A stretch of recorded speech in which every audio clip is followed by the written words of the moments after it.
안녕하세요. 저는 30대 사연자입니다. 다들 형제 자매가 있으신가요? 저에게는 이란성 쌍둥이 자매가 있는데요. 보통 쌍둥이가 흔하지 않다 보니 쌍둥이인 저도 남들과는 다른 사연이 있을 수밖에 없나 싶네요. 아무래도 10달을 엄마 뱃속에서 지내다가 한날 한시에 태어난 사이라 그런지 제 쌍둥이 자매는 제게 뗄래야 뗄 수 없는 사이였습니다. 너무 사이가 좋다는 게 아니라 말 그대로 떼어내고 싶어도 떼어내지 못하는 존재라는 뜻이죠. 쌍둥이라곤 하지만 이란성이라 그런지 닮은 구석 하나 없던 저희 자매는 어릴 적부터 별로 사이가 좋지 못했어요. 보통 쌍둥이들은 원수 아니면 절친이라고 하던데 저희는 아무리 봐도 절친은 아니었죠. 하지만 그렇다고 해서 원수처럼 치고받고 싸우진 않았습니다. 제대로 싸워보기도 전에 제가 늘 양보하고 져줬으니까요. 같은 날 같은 시간에 태어났지만 겨우 몇 분 빠르게 나왔다는 이유로 저는 자매 중 첫째가 됐고 같은 나이의 동생을 보살펴야 하는 언니가 돼야 했습니다. 동생은 날 때부터 몸이 약했는데 그래서 부모님은 늘 동생 걱정이 많으셨고 제게 언니로서의 책임을 많이 바라셨습니다. 그래서인지 저 역시도 동생에게 책임감과 죄책감을 늘 가지고 있었어요. 보통 한 뱃속에서 나는 쌍둥이들은 둘 중 한 명이 양분을 많이 가져가기도 하고 그래서 한쪽이 작고 약하게 태어나는 경우가 있다고 하던데 그 어린 나이에도 혹시 내가 뱃속에서 동생의 몫을 뺏어서 동생이 아픈 게 아닌가 하는 생각을 했었거든요. 부모님도 그런 생각을 하시는지는 몰라도 은연중에 제가 동생에게 양보하길 바라시는 듯 했어요. 그래서 저는 아주 어릴 적부터 늘 참고 양보하고 동생을 위하는 언니가 되어야 했습니다. 하지만 동갑내기 언니가 되는 건 쉬운 일이 아니었고 그래서 저는 늘 스트레스와 강박이 있었던 것 같아요. 저는 집에 있을 때면 늘 마음이 불편했습니다. 동생을 챙기기를 바라시는 부모님의 기대만으로 충분히 부담스러웠는데 탐이 많은 동생 때문에 더 힘들었거든요. 어릴 적부터 동생이 제 것이라면 죄다 탐을 내고 가지려 해서 골치였어요. 쌍둥이 자매이니 부모님도 꽤나 신경 쓰셔서 옷이며 물건이며 최대한 똑같이 해주시려고 했지만 매번 정확히 나눌 순 없는 일이잖아요. 그래서 어쩌다 제 것이 생긴 것을 동생이 알게 되는 날이면 동생은 울고 불고 떼를 쓰고 별수를 다 써서 어떻게든 제 것을 가져가야 직성이 풀리는 아이였습니다. 그러면 저는 그저 언니라는 이유로 그런 동생을 이해하고 용서해야만 했죠. 그래봐야 겨우 몇 분 차이일 뿐인데 제가 짊어져야 하는 무게는 너무 무거운 것이었어요. 그래서 가끔은 억울하고 서운해서 부모님께 투정을 부릴 때도 있었지만 그럴 때마다 부모님은 아픈 동생을 위해달라며 제게 늘 이해만 바라셨습니다. 그때는 부모님 말씀이 맞다 싶어 어쩔 수 없이 따랐지만 지금 와서 생각하면 어린 제게 너무 과한 요구를 하셨던 게 아닌가 싶어요. 하지만 부모님 입장에서는 어릴 적부터 아프고 손이 많이 가던 동생을 더 걱정하실 수밖에 없으셨겠죠. 저도 그걸 머리로는 이해하면서 마음으로는 완전히 이해하진 못하겠더라고요. 그래도 나이 먹으면 동생도 철들겠지 하며 긴 세월을 참았는데 오랜 시간이 지나서도 동생은 바뀐 것이 없었어요. 오히려 더 심해졌다면 심해졌다고 해야겠네요. 어릴 적이야 가질 수 있는 게 겨우 장난감이나 군것질거리 정도였지만 나이 들면서는 가질 수 있는 것도 가지고 싶은 것도 많이 달라지니까요. 그렇게 제가 가진 것은 뭐든지 부러워하고 질투하던 동생이 언젠가부터는 제 남자친구들에게 관심을 가지기 시작했습니다. 처음에는 그냥 우연히 이상형이 겹친 거라 생각했어요. 이 쌍둥이들끼리는 취향이 비슷한 것도 많으니까 그럴 수도 있겠다 싶었죠. 제가 짝사랑하던 남자와 동생이 사귀게 된다거나 나와 잘 만나던 남자친구들이 저와 헤어진 후에 제 동생을 만난다거나 하는 것들이 그저 우연일 거라 생각했습니다. 그 시절 저는 지금보다 더 여리고 순진해서 설마 내 동생이 일부러 제 것을 뺏을 거라는 생각은 할 수가 없었거든요. 그래서 저는 제 남자친구들이 동생과 만나는 걸 보면서도 그걸 동생 탓이라 생각하지 못했습니다. 그저 생각 없는 그 남자들이 죄 없는 동생을 이용하고 우리 자매 사이를 갈라놓는 거라 생각했죠. 그러다 그런 일이 수없이 반복되고서야 이 일들이 우연이 아니라는 것을 깨닫게 됐어요. 동생이 일부러 제 남자친구들을 쫓아다니면서 꼬시고 제 연애며 일이며 모든 것에 회방을 놓고 뺏어가려 한다는 걸 확인해버렸거든요. 그런 동생의 행동에 전 너무나 큰 상처를 받아야 했습니다.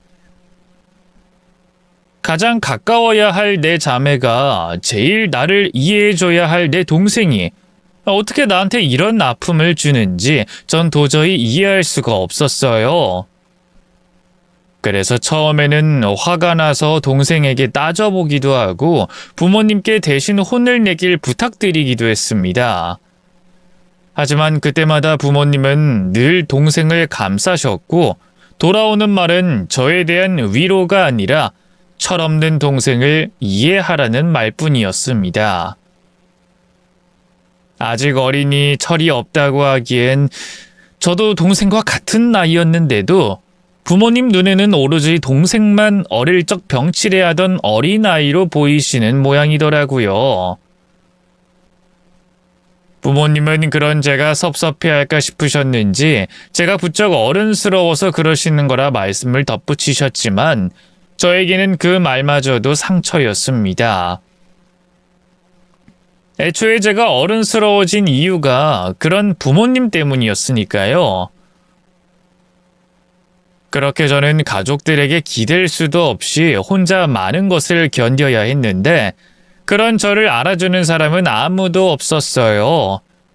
그러니 동생이 더더욱 그렇게 아나무인으로 굴 수 있었던 거겠죠. 하지만 저도 계속 참지만은 않았습니다. 어릴 적이야 어쩔 수 없었다고 하지만 더 이상은 아니었죠.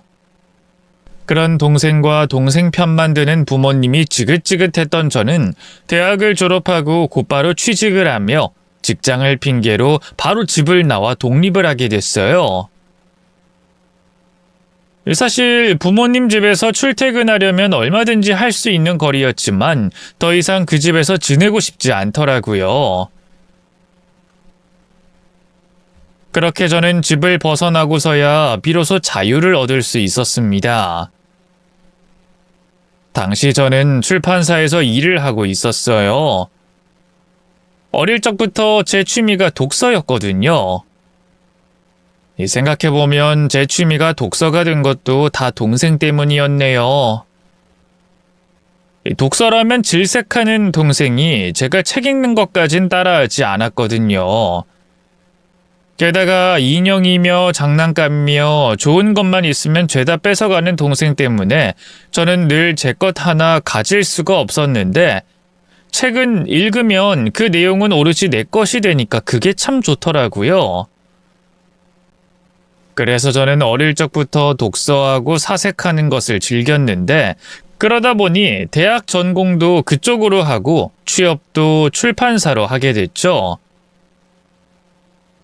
그렇게 졸업하자마자 출판사에서 일하던 저는 책이 너무 좋은 나머지 30살이 되기도 전에 독립출판사를 차리게 됐습니다. 이 사장 이름을 달긴 했지만 직원도 사장도 저 혼자뿐인 아주 작은 회사였죠. 그렇게 더 이상 누구의 방해도 받지 않고 저만의 삶을 꾸려가던 중 저는 남편을 만나게 됐습니다. 협업을 하게 된 회사의 직원이었던 남편과 연인이 되고 그렇게 연애를 시작하게 됐죠. 남편은 저와 참 잘 맞는 사람이었어요. 저와 말투도 비슷했고 좋아하는 색이며 책이며 취향이 많이 겹치는 사람이더라고요. 전혀 닮지 않은 쌍둥이 자매에게 시달리며 살다 보니 저와 닮은 사람을 만난 것이 퍽 반가웠는지 저는 그 사람에게 순식간에 빠져들어갔습니다. 그런 남편은 여튼 내 것 하나 제대로 가져본 적 없던 제게 완전한 제 편이 돼준 사람이었어요. 그렇게 남편과 연애를 하며 1년 만에 결혼까지 약속하게 됐습니다. 처음 만났을 때부터 서로가 운명이라 생각했기에 고민이 길지 않았고 남편과 함께라면 행복할 수 있겠다는 확신도 있었습니다. 쌍둥이 자매에게도 부모님에게도 별다른 교감을 느낄 수 없었던 저는 남편과 가정을 꾸리며 남들처럼 행복해지고 싶었어요. 제가 바라는 건 그리 거창한 것도 아니었습니다. 그냥 식구들끼리 맛있는 거 먹고 마음 편히 좋은 시간을 나눌 수 있는 것. 남들은 평범하다 생각하는 그 일상이 저한테는 늘 꿈만 같은 것이었거든요. 그리고 남편과 함께라면 제 꿈을 이룰 수 있을 거라 생각했죠. 그렇게 바라던 대로 남편과 결혼을 하며 행복한 가정을 꾸리게 됐지만 저는 종종 불안해지기도 했습니다. 독립을 하며 멀어졌던 가족들과 결혼한 뒤로 다시 가까이 지내게 됐는데 그렇다 보니 이번에도 또 동생이 무슨 짓을 하진 않을까 걱정이 되더라고요. 예전부터 제가 연애한다는 소식만 들으면 득달같이 쫓아와서 어떻게든 회방을 놓고 남자친구들을 뺏어가던 동생이었기에 제가 그런 걱정을 하는 게 이상한 일도 아니었겠죠. 하지만 그렇다고 설마 동생이 제 남편까지 뺏어갈 거라고는 생각하고 싶지 않았어요. 안 보고 지낸 사이에 동생도 철이 들었을 거라 생각했거든요. 하지만 동생은 여전해 보였고 종종 저희 부부 사이를 이간질하려고 하는 듯 자꾸 제 심기를 건드려댔습니다. 하지만 이번엔 당하지 않을 거라는 확신이 있었어요. 이전의 남자친구들은 모르겠지만 저희 남편은 동생의 수작에 쉽게 넘어갈 사람이 아니었거든요. 심지어 고든 사람이라 생각했기에 그 모습에 반했고 그리고 남편 역시 저와 동생 사이의 일을 잘 알고 있었습니다. 제가 결혼하기 전부터 남편에게 동생 이야기를 종종 했었거든요.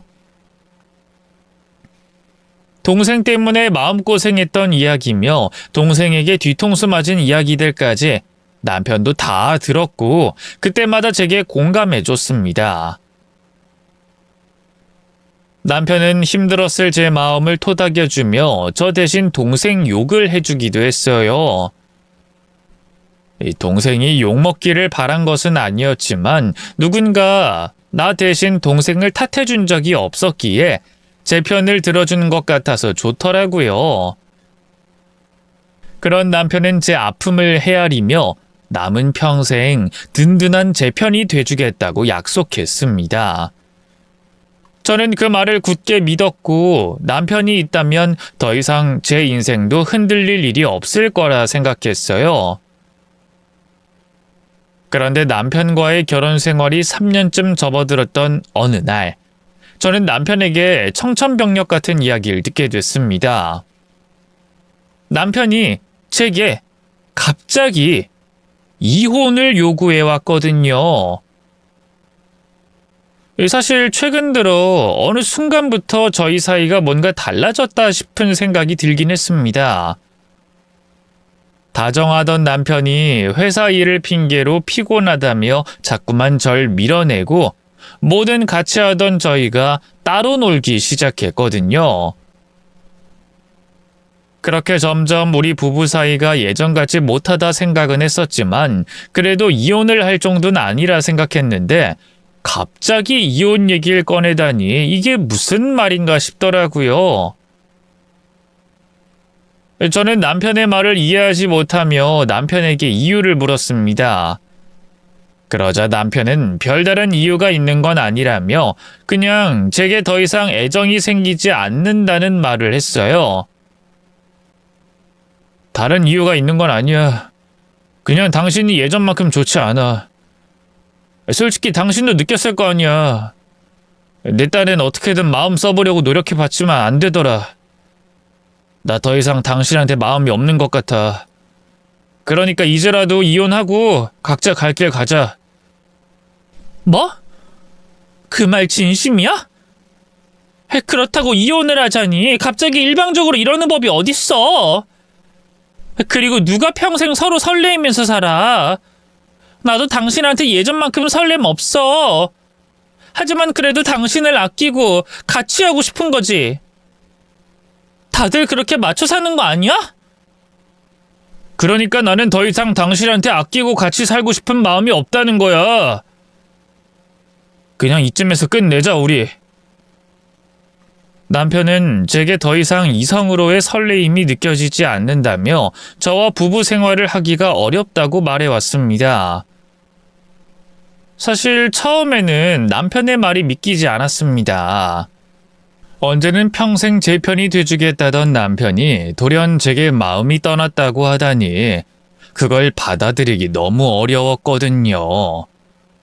하지만 결국 저는 남편의 그 말 때문에 이혼을 결심하게 됐습니다.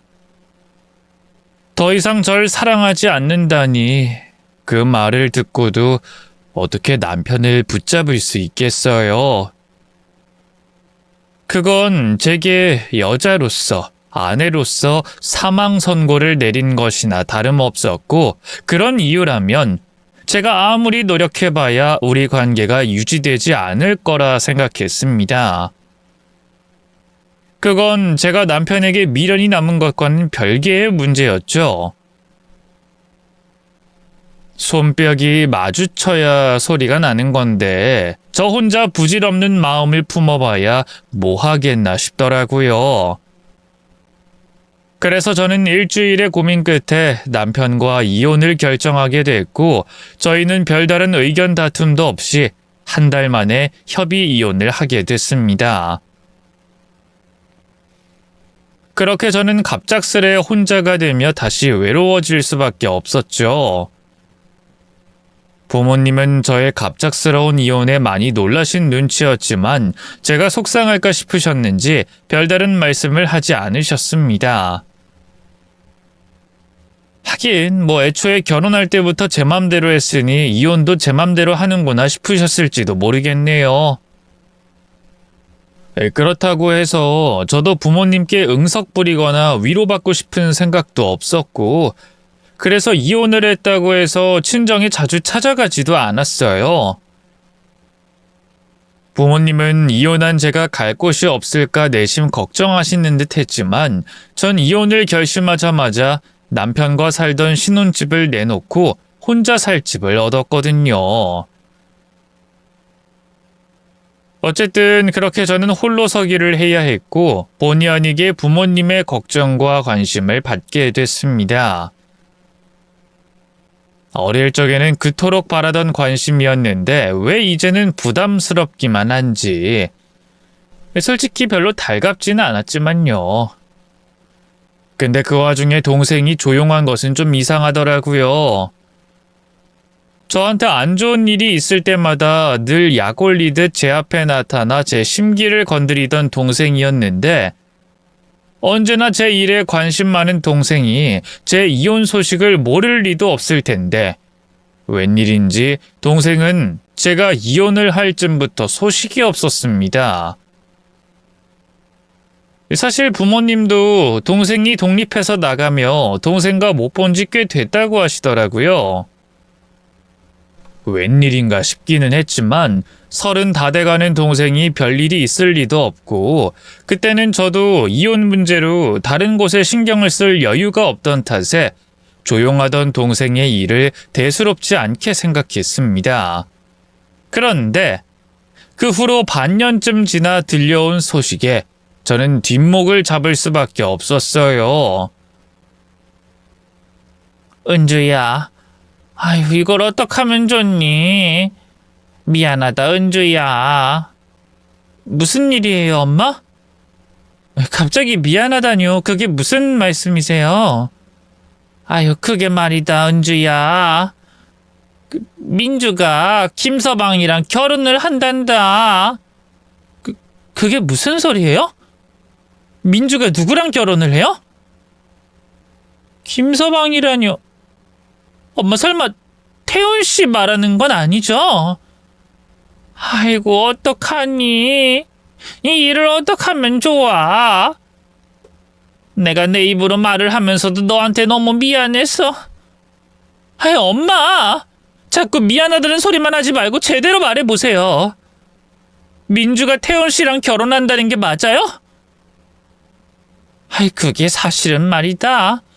민주가 김서방 아이를 임신했다고. 그래서 지금 그 둘이 결혼을 하겠다고 했다고요? 우리도 말려보려고 그랬지만 임신했다고 배가 다 불러서 왔는데 이걸 어떡하겠니?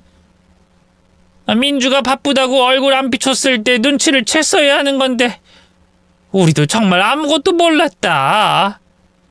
그래서 민주 결혼 허락하시려고요? 지금 그래서 저한테 미안하다고 하시는 거예요? 아이 사돈도 기가 막히다고 하시면서 자기 핏줄이라 그런지 얼른 혼인신고부터 시키자고 하시는데 이 상황을 어떻게 받아들여야 할지 우리도 난감하구나. 우리도 이번 일로 민주한테 많이 실망했어. 하지만 애까지 생긴 애들을 어떻게 갈라놓을 수도 없잖니. 결국 이번에도 민주는 제 것을 빼앗아 가고 말았습니다. 민주가 제 전 남편의 아이를 임신하여 배가 부른 채로 집에 찾아왔다고 하더라고요. 어쩐지 그 영악한 애가 조용할 때부터 알아봤어야 하는 건데 동생은 임신을 숨기려 저와 부모님을 피하고 있었던 것이었어요. 출산에 임박했을 때여야 부모님도 어쩌지 못하실 거라는 걸 알고 있었던 거죠. 대충 시기를 따져보니 이미 저희가 이혼하기 전에 일이 벌어진 듯 했습니다. 결국 남편은 저에게 그냥 마음이 떠난 것이 아니라 제 동생에게 마음이 뺏긴 것이었네요. 그런 줄도 모르고 다 내가 못난 탓이라 생각했던 저는 뒤늦은 후폭풍이 밀려왔습니다. 이번에도 내 것을 탐내고 내 것을 훔쳐간 민주에게 분노가 치밀어 오르면서 한편으로는 겨우 그런 아이에게 넘어간 전 남편이 끔찍했습니다. 내 사정을 다 알고 민주가 어떤 애인지 다 알면서도 나와의 결혼을 깨고 내 동생과 외도를 저지른 그 사람을 도저히 용서할 수가 없었어요. 그래서 맘 같아서는 그 둘이 살림을 차린 신혼집을 찾아가서 깽판이라도 치고 싶더라고요. 불륜으로 태어난 아이를 잘 키울 수 있을 것 같냐며 저주를 하고 악담이라도 해주고 싶었죠.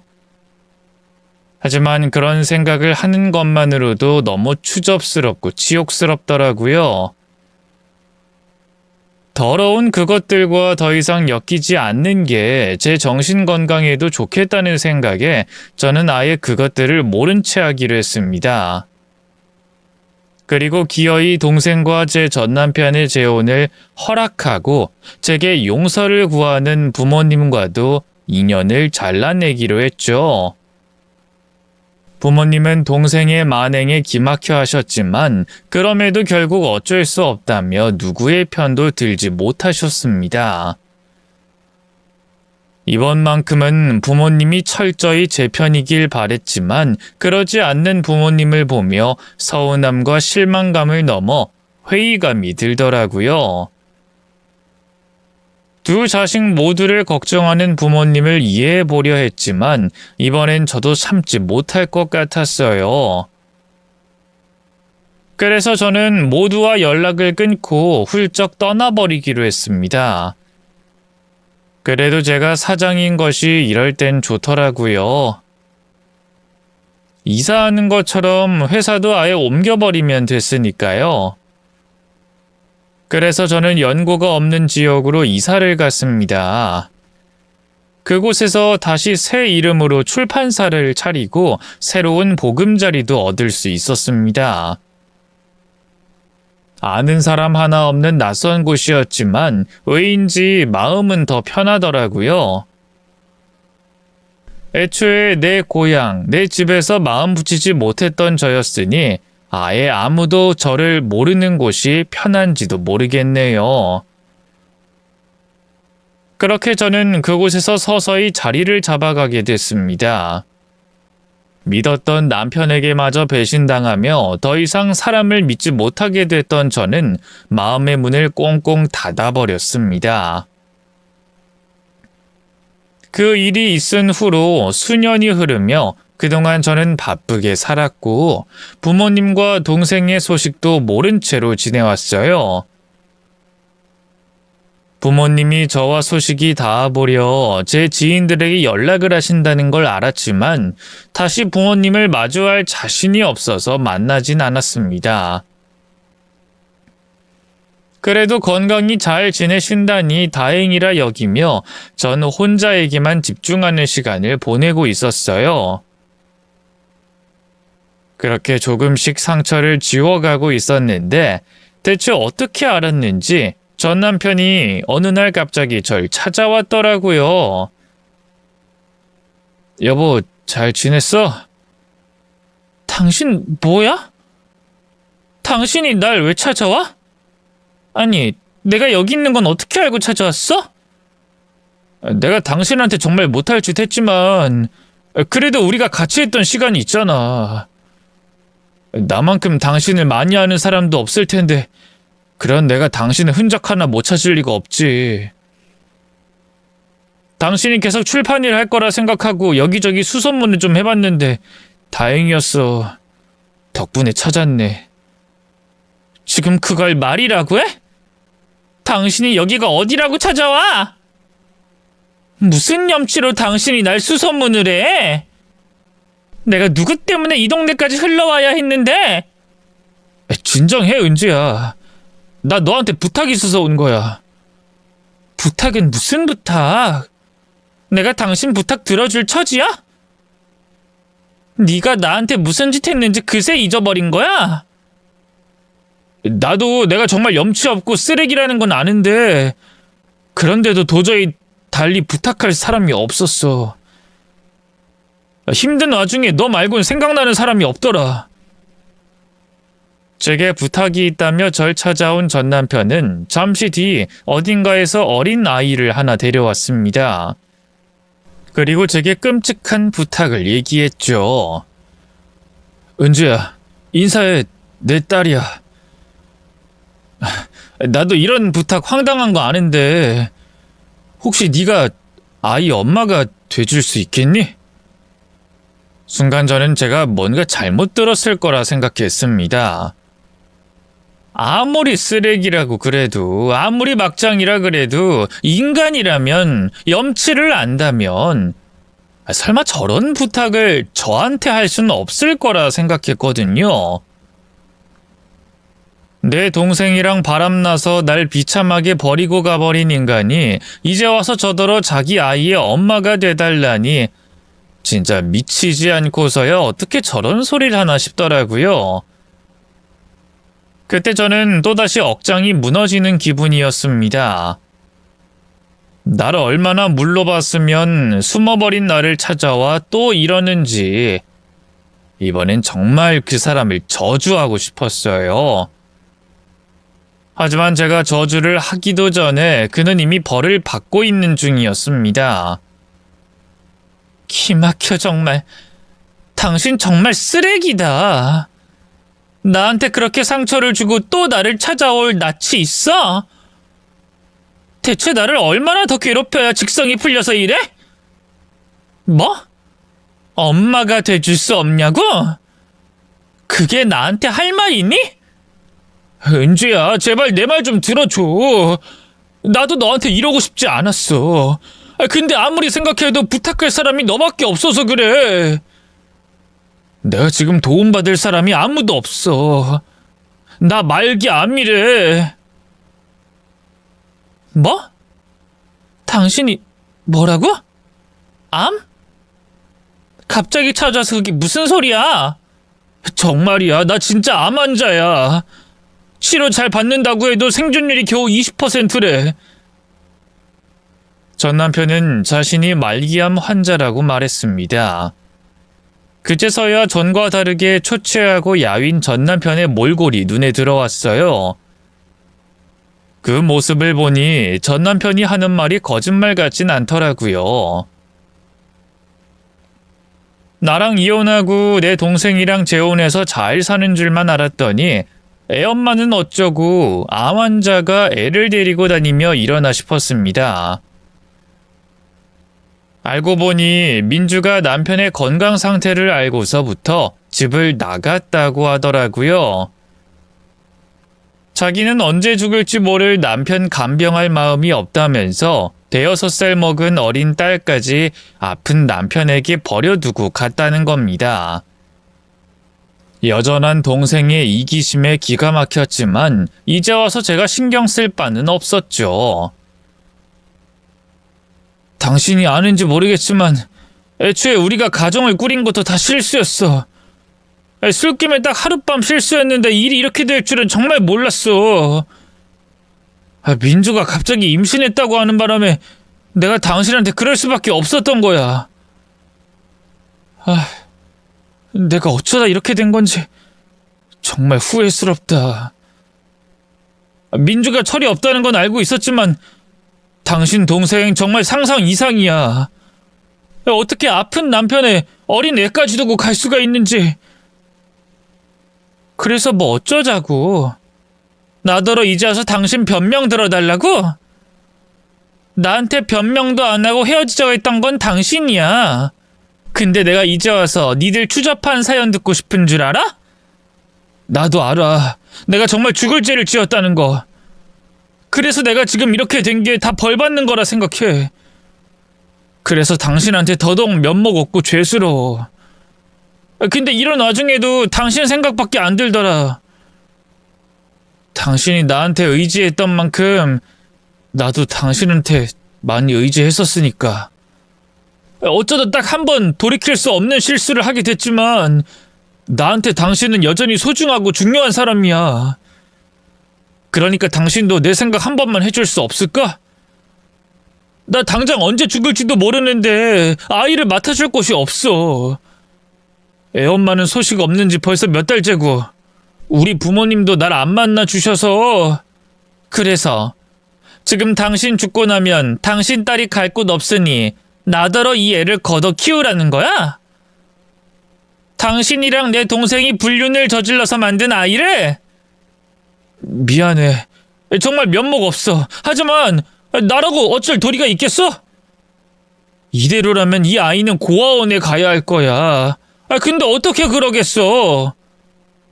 그래도 이 애는 당신 조카잖아. 그게 나랑 무슨 상관이야? 조카? 조카는 무슨 조카? 그럼 끔찍스러운 소리 하지도 마.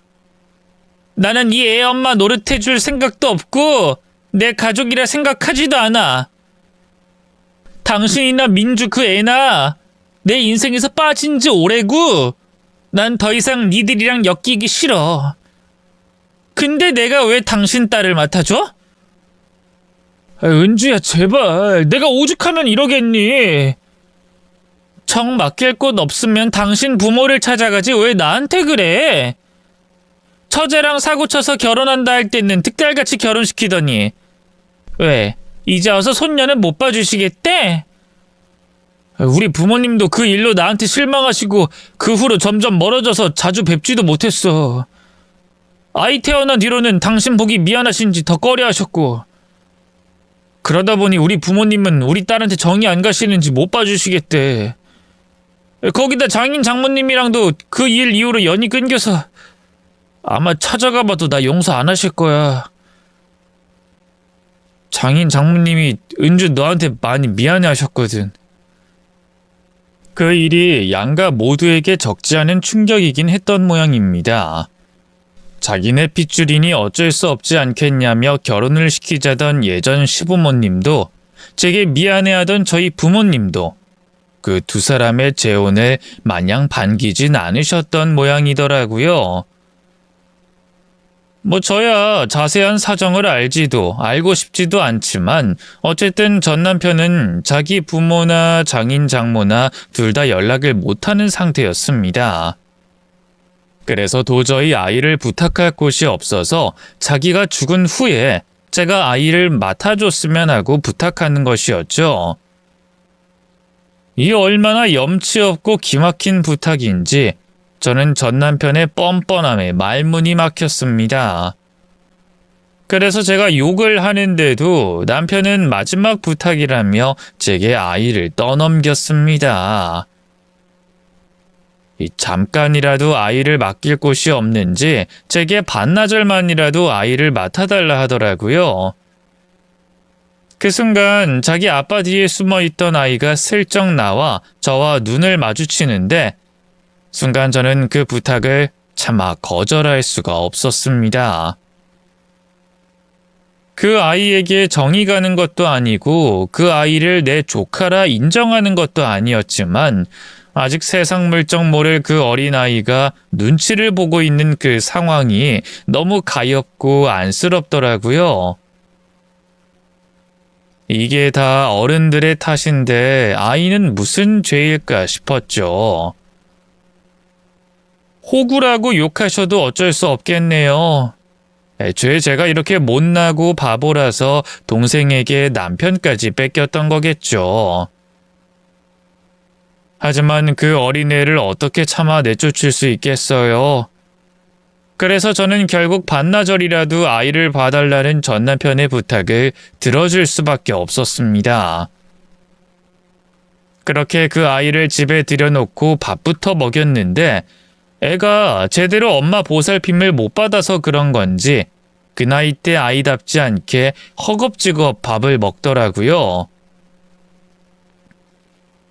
그 애가 동생의 아이라는 걸 생각하면 미워 죽겠다가도 아이만 두고 보자면 안타깝기만 했습니다. 이 애를 어떻게 고아원에 보내나 싶더라고요. 그래서 저는 차라리 친정 부모님이 아이를 맡으시면 어떨까 생각을 했습니다. 전 남편 말로는 저한테 미안하셔서 그런지 안 보고 지낸 지 오래라 했지만 저희 부모님이라면 오갈 곳 없는 손녀를 외면하진 못하실 거라 했거든요. 애초에 여태껏 제가 서운할 만큼 민주편을 들던 부모님이셨으니까요. 그래서 저는 아이를 생각해서 오랜만에 부모님께 연락을 드리기로 했습니다. 그 전에 우선 아이에게 할머니, 할아버지 이야기를 꺼내봤죠. 아이에게 선택권이 없다고 하지만 말은 해주는 게 맞다 싶었거든요. 그런데 아이가 제게 이상한 말을 하더라고요. 너 외할머니랑 외할아버지 뵌 적 있니? 외할머니, 외할아버지랑 살면 어떨 것 같아? 나 외할머니 있는데. 우리 외할머니 있어요. 그래, 외할머니 계시지. 외할아버지도 계시고. 본 적이 있니? 그럼 여기 사진에 이분들 기억하니? 아닌데. 우리 외할머니는 김춘자 할머니인데. 김춘자 우리 할머니가 나 사탕도 사주고 장난감도 사줬는데. 뭐라고? 김춘자? 그건 누구니? 우리 엄마 이름은 이옥경인데? 우리 할머니 이름 김춘자예요. 아참, 엄마가 말하지 말라고 그랬는데. 엄마 보고 싶어. 나 엄마랑 할머니랑 같이 살고 싶어요. 외할머니, 외할아버지를 본 적 있느냐는 제 물음에 아이가 뜻밖의 이야기를 꺼냈습니다. 자기 외할머니 이름이 김춘자라며 그 할머니랑 엄마랑 같이 살고 싶다고 하더라고요. 아이가 하는 말이라 그냥 대수롭지 않게 넘길 수도 있겠지만 그러기에는 아이가 하는 말이 너무 명확했습니다. 외할머니라며 이름을 기억하는 것도 그렇고 엄마가 말을 하지 말랬다는 이야기도 심상치 않아 보이더라고요. 게다가 아이가 그 김춘자라는 사람을 만난 게 한두 번이 아닌 것 같았죠.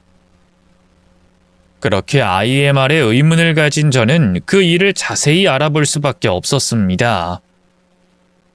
저녁이 되어 전 남편이 아이를 데려갈 때 저는 전 남편에게 제 동생의 연락처를 물었어요. 전 남편은 아마 제가 아이 때문에 연락을 하려는 줄 아는지 그래봐야 별 소용 없을 거라고 하더라고요.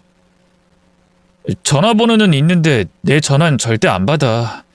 아마 당신 전화도 안 받을걸? 나도 몇 번이나 찾아가 보려고 했는데 매번 소용 없었거든. 당신한테 도와달라고 하는 거 아니니까 그냥 번호나 알려줘. 당신 사정이랑은 상관없는 일이니까 신경 쓰지 말고. 그렇게 여동생의 전화번호를 알아낸 저는 그 번호를 인터넷 여기저기에 검색하기 시작했습니다. 전 남편도 이미 민주를 찾기 위해 별짓을 다 해봤다곤 했지만 관심받길 좋아하는 그 아이 성격상 아주 흔적이 없을 순 없다 생각했거든요. 그렇게 밤을 새워가며 하루 종일 검색을 했을까? 저는 결국 민주가 거주하고 있는 주소를 찾아낼 수 있었습니다. 민주가 예전부터 쓰던 인터넷 아이디와 비밀번호를 제가 알고 있었거든요. 그래서 사이트들을 일일이 들어가며 전화번호를 비교하니 같은 번호로 입력된 최근 주소가 뜨더라고요. 그렇게 주소를 알아낸 저는 다음날 곧바로 그곳을 찾아갔습니다. 그러자 웬 빌라 건물에서 중년 여성과 함께 나오는 민주의 모습을 볼 수 있었죠. 그 여자는 누구인가 싶어 의아하던 저는 그대로 뒤로 숨어 동생의 뒤를 밟기 시작했습니다. 그렇게 한참 동생과 웬 낯선 중년 여성의 뒤를 쫓아다녔을까? 저는 그 두 사람의 관계를 알 수 있었습니다. 마트를 돌아 나오던 동생이 그 여자를 보고 엄마라고 하더라고요. 우리 엄마는 본가 집에 계실 텐데 왜 처음 보는 낯선 여자를 보고 엄마라고 부르는 건지. 저는 순간 머릿속으로 떠오른 생각에 온몸에 소름이 돋을 수밖에 없었습니다. 아직 확신은 아니었지만 저는 제 예감에 도박을 걸어보기로 했습니다. 이미 모든 걸 다 알고 온 것처럼 떠보기로 한 거죠. 민주야, 너 여기서 뭐하니? 언니? 언니가 여긴 어떻게... 너는 내가 너 있는 곳을 찾은 게 신기하니? 왜? 네가 꽁꽁 숨어 있으면 내가 못 찾을 줄 알았어? 내가 그동안 네 앞에 나타나지 않았던 건 내가 너를 보고 싶지 않아서야. 하지만 내가 마음만 먹으면 너 하나 찾는 건 식은 죽 먹기지. 우린 쌍둥이잖아. 늘 모든 걸 공유하고 나누던 쌍둥이. 그래서 네가 내 남편까지 가져갔지만. 언니, 나 이제 태원 씨랑 안 살아. 아직은 아니지만 곧 그 사람이랑 이혼할 거야. 그러니까 이미 다 지난 일로 나 원망하지 마. 그리고 솔직히 뺏은 내가 잘못한 게 아니라 뺏긴 언니가 멍청했던 거 아니야? 그래. 그동안 내가 멍청했지. 너 같은 거한테 다 뺏기기나 하고 너 같은 걸 동생이랍시고 챙기고 용서해줬으니까. 근데 이젠 그럴 일 없을 것 같네. 민주야, 너 나한테 할 말 없니? 무슨 소리야? 무슨 할 말? 뭐 내가 언니한테 용서라도 빌라는 거야?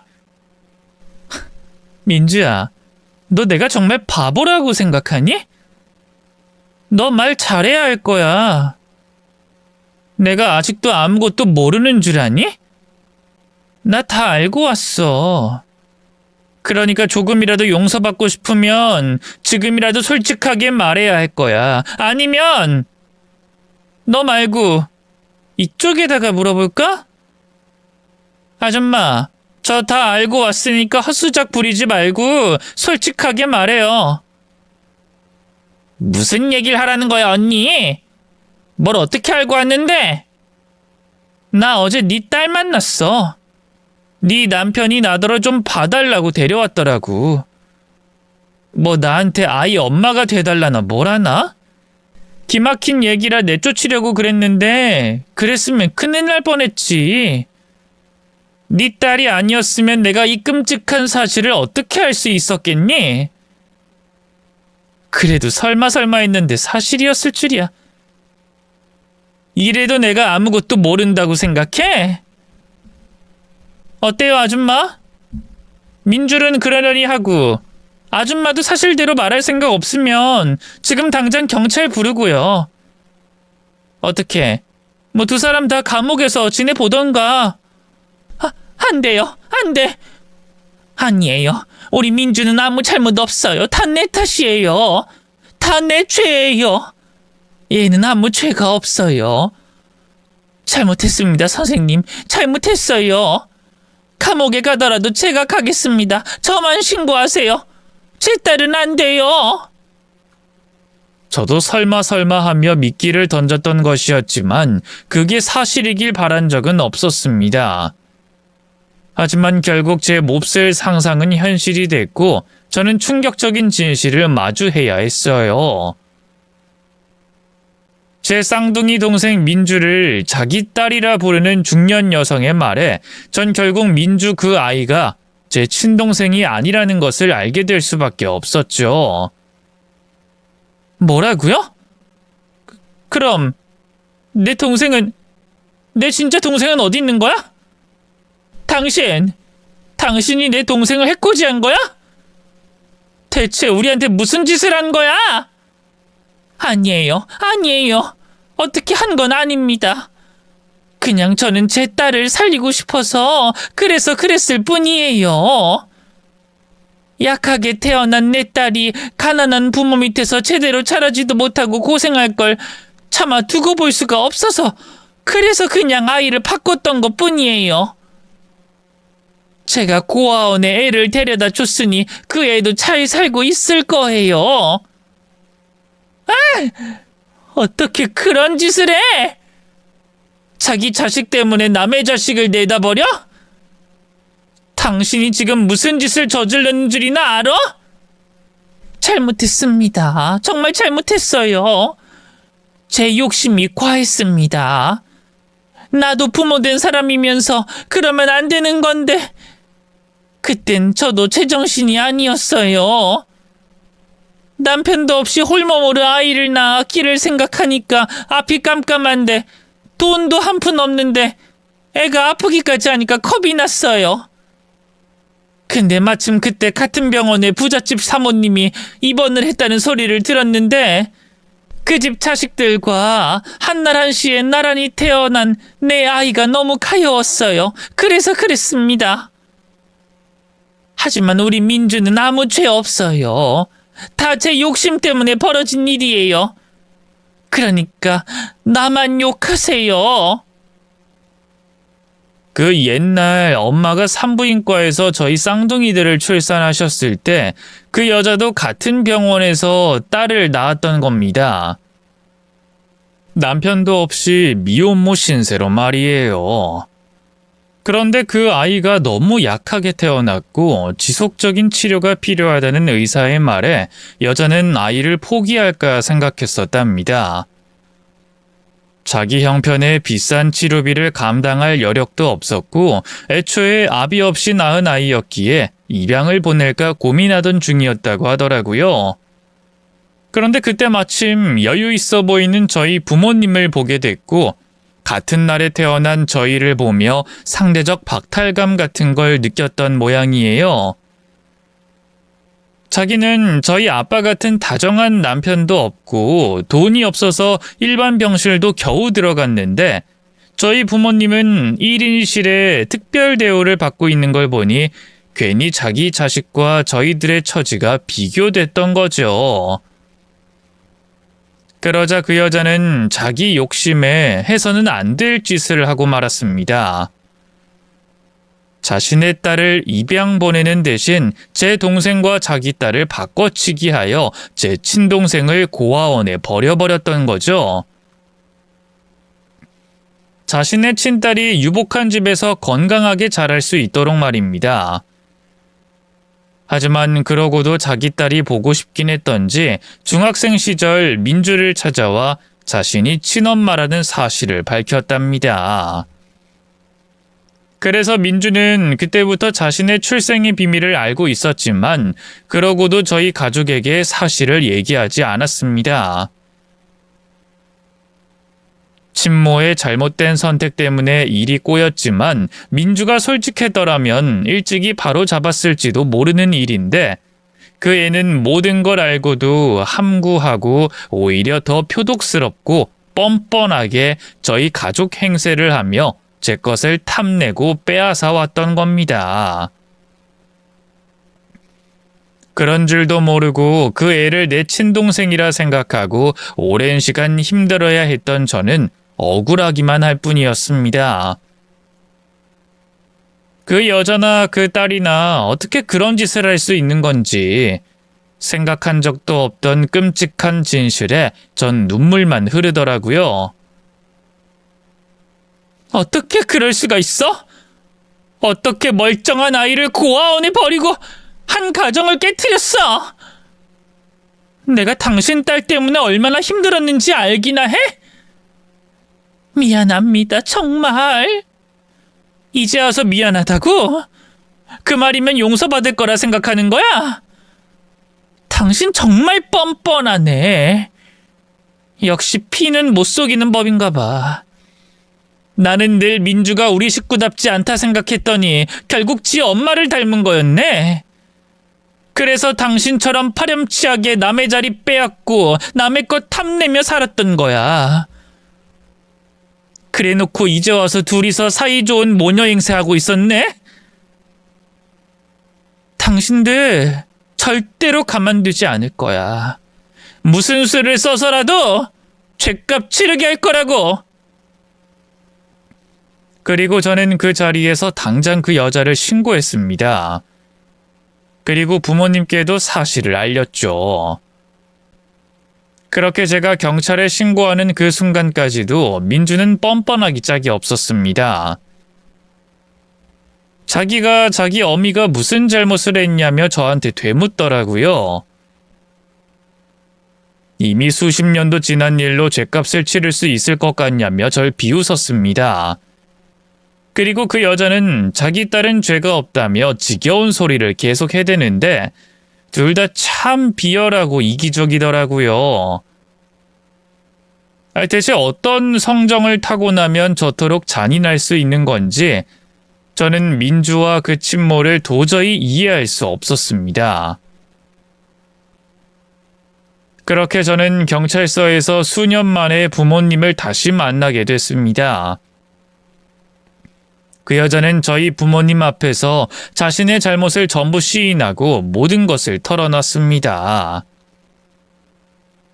아동 유괴며 납치며 모든 것에 대한 공소시효가 지나서인지 거짓말할 생각도 없이 술술 불더라고요.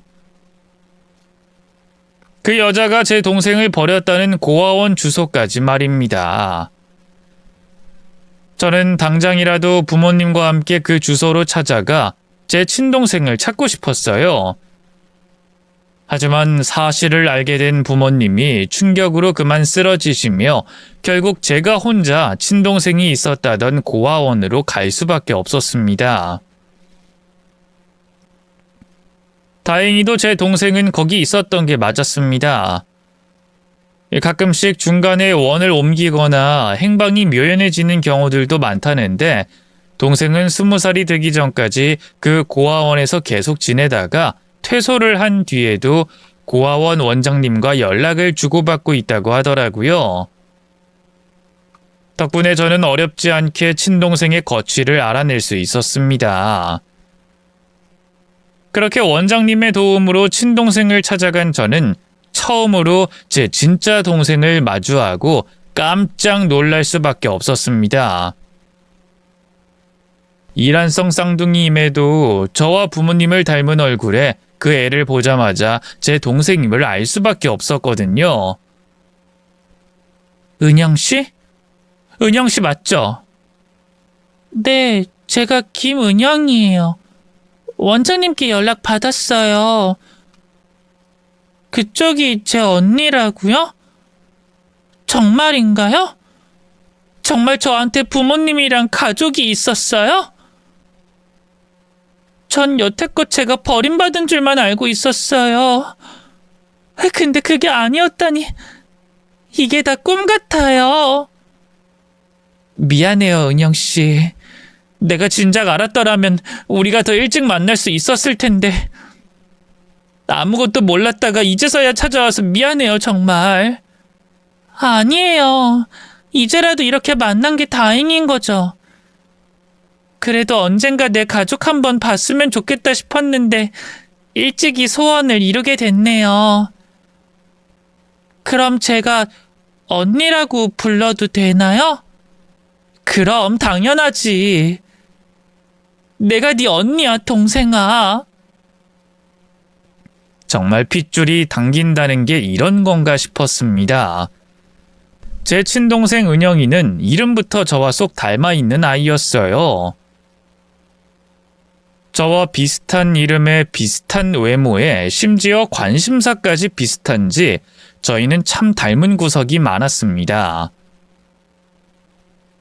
알고 보니 은영이가 독서를 좋아해서 도서관 사서로 일을 하고 있었더라고요. 이런 걸 보면 정말 우리가 자매라는 게 맞구나 싶었어요. 어릴 때부터 외모며 성격이며 취향까지 전부 달랐던 민주와는 천지 차이였죠. 늘 제 것을 탐내고 훔치려는 민주를 보며 자매가 있다는 게 끔찍스럽기만 했는데 전 30년이 지나서야 진짜 자매의 정을 알게 됐습니다. 그렇게 친동생을 찾은 뒤 저는 은영이를 곧장 부모님께로 데려갔습니다. 누구보다 동생의 소식을 기다릴 분들이시기에 한시라도 지체할 수 없었거든요. 부모님은 동생의 존재를 몰랐다는 죄책감과 충격에 기력도 없는 상태셨지만 은영이를 보자마자 친자식임을 알아보시고 무척이나 기뻐하셨습니다. 그렇게 저희는 눈물의 가족 상봉을 하게 됐고 그 일로 소원했던 부모님과 제 사이도 조금씩 아물어갈 수 있었습니다. 그래도 다행히 은영이는 부모님 없이도 잘 자랐더라고요. 이 타고난 성품이 어디 가진 않는 건지 바르고 착하게 잘 자라준 동생에게 너무나 고마웠습니다. 그렇게 친동생을 찾은 저희 가족은 드디어 제가 바라던 화목한 가족의 모습을 꾸려가기 시작했어요. 그동안 우리 가족은 다리 하나가 없는 불안한 의자 같았는데 동생이 들어오자 완전한 모습을 갖춘 듯 안정을 찾기 시작하더라고요. 덕분에 저는 더 이상 좋은 남편 없이도 행복해질 수 있을 것 같았어요. 친동생은 제가 그토록 바라던 동생이었거든요. 그 후로 저희는 오랫동안 못한 것을 뒤늦게 다 하려는 듯 거의 매일같이 붙어 다니며 새로운 추억을 쌓아갔습니다.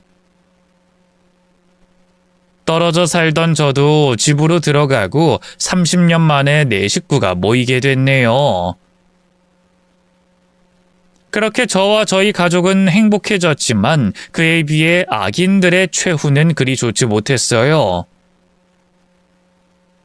동생을 바꿔치기 했던 그 여자는 결국 징역을 살게 됐고 저를 수십 년간 괴롭혔던 가짜 동생은 정신병원에 가게 됐거든요. 기대던 친모가 감옥에 간 충격 때문인지 아니면 가진 것을 다 잃은 절망감 때문인진 모르겠지만 갑자기 미쳐서 날뛰었다고 하더라고요. 보호자가 없으면 퇴원도 못한다고 하니 아마 그 애는 오랫동안 사회에 나오지 못할 것 같네요. 어쩌면 그게 그 아이에게 꼭 걸맞는 최후가 아닐까 싶습니다. 그리고 제 전남편은 아직 살아는 있지만 그리 좋은 상황은 아닙니다. 더 이상 가망이 없다며 호스피스 병동에서 마지막을 보내고 있거든요. 그리고 그런 전남편의 아이는 결국 시부모가 돌보게 됐습니다. 자식은 곧 죽을 것이고 그 자식의 못마땅한 손녀를 떠맡게 된 걸 보면 그분들도 자신들의 책임을 지고 있는 중이 아닐까 싶습니다. 어쨌든 그 사람들 일도 이제 더 이상 저와 관련 없는 일이네요. 그래서 저는 앞으로는 다른 곳에 신경 쓰지 않고 저희 가족에게 더 집중하려 합니다.